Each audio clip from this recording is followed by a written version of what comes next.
Akwụkwọ nke abụọ nke Sam isi nke 24. Iwe Jehova wee dịkwa ọkụ ọzọ megide Izrel wee kpalie Devid imegide ha sị, jee gụta Izrel na Juda. Eze wee sị Joab bụ onyeisi ụsụ ndị agha ndị dị n'aka ya, biko jegharịa n'ebo niile nke Izrel site na Dan wee ruo Bịasheba, gụkọtanụ ndị Izrel ka m wee mara ọnụọgụgụ ndị Izrel. Joab wee sị eze, ka Jehova bụ Chineke gị tụkwasịkwara ndị Izrel ka ịba ụba ha bara otu onye ọgụ ise ka anya onye nwe mbụ eze hụkwa ya. Ma onye nwe mbụ eze, n'ihi gịnị ka ihe a na-atọ ya ụtọ? Ma okwu eze dị ike n'ebe Joab nọ n'ahụ ndị isi ụsụ ndị agha. Joab na ndị isi ụsụ ndị agha wee si n'ihu eze pụọ ịgụkọta ndị ahụ bụ Izrel. Ha wee gabiga Jọdan maa ụlọ ikwu ha na Aroa n'aka nri obodo ahụ nke dị n'etiti ndagwurugwu Gad wee ruo Jeza. Ha wee bịaruo Gilead, rukwa ala Tatim Hodoshi. Ha wee bịaruo Dan Jaan, jee gburugburu ruo Zaịdọn, bịaruo ebe e wusiri ike nke Taya na n'obodo niile nke ndị Havite na ndị Kenan, pụruo Negeb Juda n'ime Bịasheba. Ha wee jegharịa n'ala niile bịaruo Jerusalem n'ọgwụgwụ ọnwa 9 n'ọgụ ụbọchị. Joab wee nye eze ọnụọgụgụ nke ngụkọta ọ gụkọtara ndị Izrel, ma ọgụ nnu ndị ikom ọgụ ụzọ ise dị n'Izrel, ndị bụ dimkpa ndị na-amịpụta mma agha. Ndị ikom Juda dịkwara ọgụ nnu ndị ikom ọgụ ụzọ 3,210. Obi Devid wee taa ya ụta mgbe ọ gụsịrị ndị Izrel. Devid wee sị Jehova, emehiewo m nke ukwuu n'ihe a m mere. Ma ugbu a Jehova, biko mee ka ajọ omume ohu gị gabiga, n'ihi na emewo m ihe nzuzu nke ukwuu. Devid wee bilie n'ụtụtụ, okwu Jehova wee ruo Gad ntị bụ onye amụma, onye ọhụ ụzọ nke Devid, si jee gwa Devid okwu sị, otu a ka Jehova sịrị, ihe atọ ka mụ onwe m na-ebokwasị gị. Họpụtara onwe gị otu n'ime ha ka m wee mee gị ya.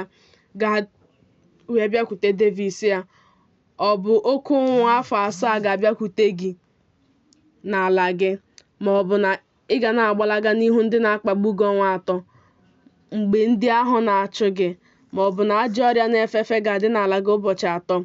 Ugbu a mata, leekwa okwu m ga-eweghachiri onye na-ezite m. Devid wee sị Gad, anọ m na mkpa nke ukwuu, biko ka anyị daba n'aka Jehova, n'ihi na obi ebere ya bụrụ ụba, ma ka m ghara ịdaba n'aka mmadụ. Jehova wee tinye ajọ ọrịa na-efe efe n'ahụ Izrel site n'ụtụtụ wee ruo na mgbe akara.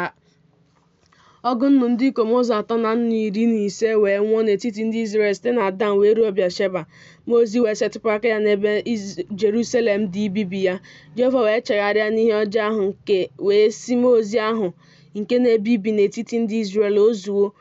Ugbu a ha aka gị, ma mmụọ ozi nke Jehova nọ n'aka ebe nzọcha ọka nke Arọn onye Jebush. Devid wee gwa Jehova okwu mgbe ọ hụrụ mmụọ ozi ahụ nke na-etigbu ndị Izrel sị, lee, mụ onwe m emehiewo, mụ onwe m emewokwa ajọ omume. Ma igwe atụrụ ndị a gịnị ka ha mere? Biko ka aka gị dịgide m, dịgidekwa ụlọ nna m.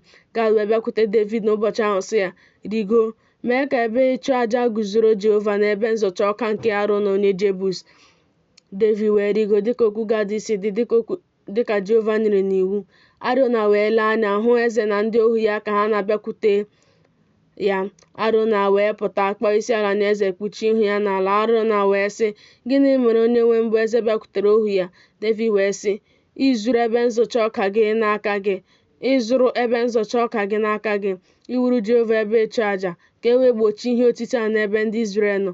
Arọn wee sị Devid, ka onye nwe mbụ eze were ihe dị mma n'anya ya suru ọkụ, lee, ehi iji chụọ aja nsure ọkụ na ihe nzọcha ọka niile na ihe ehi niile ka ha bụrụ nkụ. Ihe a niile onye nwe m eze ka Arọn nyere eze. Arọn wee sị eze, ka ihe gị tọọ Jehova bụ Chineke gị ụtọ. Eze wee sị Arọn, mba, kama aghaghị m ịzụrụ ya n'aka gị n'ọnụ ahịa.